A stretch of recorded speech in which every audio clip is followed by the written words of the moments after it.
Suleiman the Magnificent, the rise of Suleiman the Magnificent.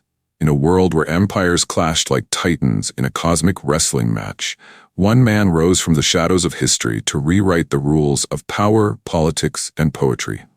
His name? Suleiman the Magnificent. And trust me, he didn't earn that title by handing out baklava at diplomatic brunches. But how did a young prince from the edge of the Black Sea become the most feared and admired ruler of the 16th century? Why did European kings tremble at the sound of his name while poets sang his praises in golden ink?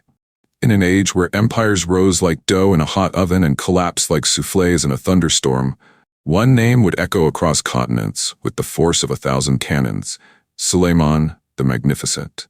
Born in 1494 in the bustling city of Trabzon, this future titan didn't just pop out of the womb with a sword, he came armed with a library.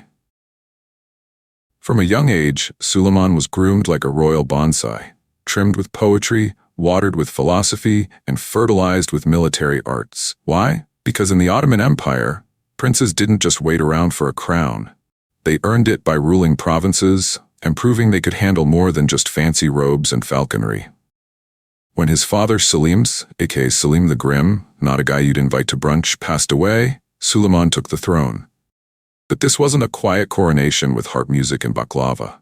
No, it was the beginning of a full-throttle, empire-expanding, Christian West-challenging, strategic masterclass. Suleiman didn't just want land. He wanted legacy.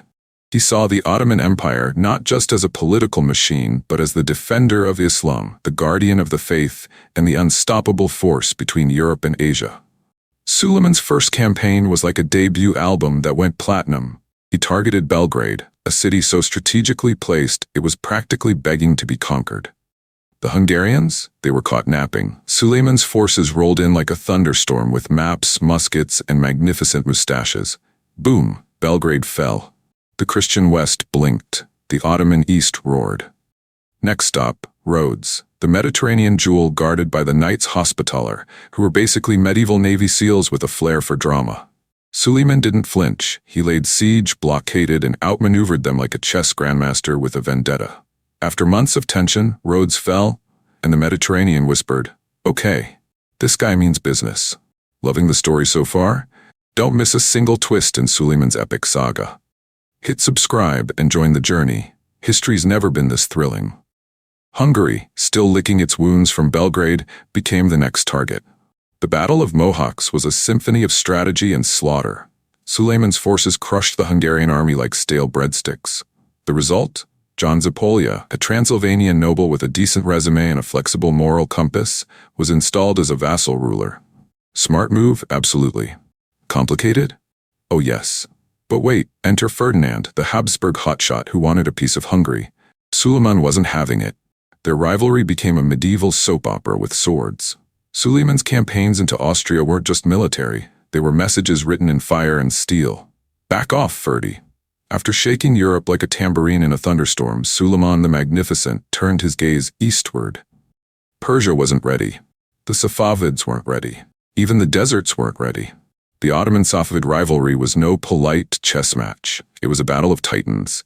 And Suleiman came armed with maps, muskets, and a military so flexible it could do yoga in full armor. His forces danced through mountains, deserts, and valleys like ballerinas with bazookas. They didn't just march, they slithered, sprinted, and staged surprise ambushes from behind rocks, ridges, and riverbeds. The Battle of Chaldiran in 1514? Oh baby.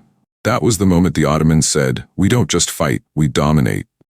Suleiman didn't just send troops, he sent supply chains that would make Amazon jealous.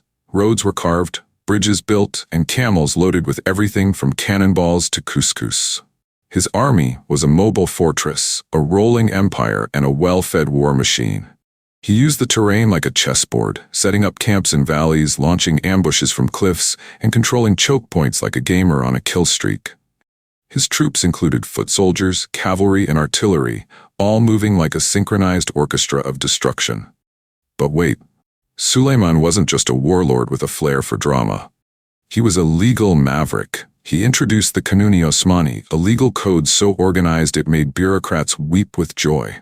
This wasn't just paperwork. It was a revolution in governance. Suleiman streamlined legal procedures, made administration transparent, and created a fairer society where justice wasn't just a word, it was a way of life.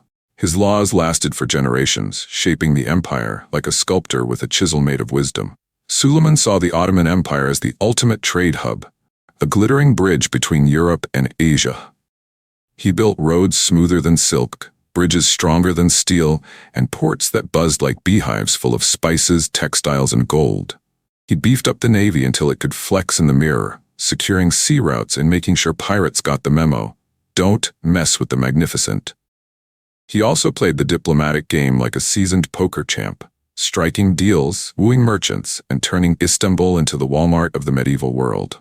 Now, grab your tissues, because here comes the heartbreak. Suleiman's son Mustafa, once the golden boy, fell from grace in a swirl of court intrigue, whispers, and betrayal. In 1553, Suleiman made the gut-wrenching decision to execute his own son. The court gasped. The empire wept. Historians still argue over the why. Was it jealousy, conspiracy, a bad horoscope? No one knows for sure. But the aftermath was a throne throwdown between Suleiman's other sons, Selim and Bayezid, who fought like cats in a crown shop. Eventually, Selim II emerged victorious, but the shadow of Mustafa's fate loomed large over the palace halls. Suleiman wasn't just a conqueror, he was a poet with a sword. Under his reign, the Ottoman Empire became a cultural powerhouse. Scholars debated, artists created, and musicians composed symphonies that made angels dance. He commissioned the Suleymaniye Mosque, a masterpiece of architecture that still makes jaws drop today. Its domes, minarets, and intricate designs were a love letter to beauty, faith, and power. The court became a creative carnival, attracting talent from every corner of the empire. When Suleiman passed in 1566, the world didn't just lose a sultan, it lost a force of nature. His legacy was carved into mountains, written in laws, sung in poems, and etched into the soul of an empire that would never be the same. So when history speaks of Suleiman, it doesn't whisper, it shouts with fireworks. He was magnificent, he was unstoppable, he was Suleiman. If you enjoyed this epic journey through empires, intrigue, and unstoppable ambition, don't forget to like, subscribe, and share with fellow history buffs. Hit the bell so you never miss a moment of drama, brilliance, and historical firepower. More legends await. See you in the next chapter.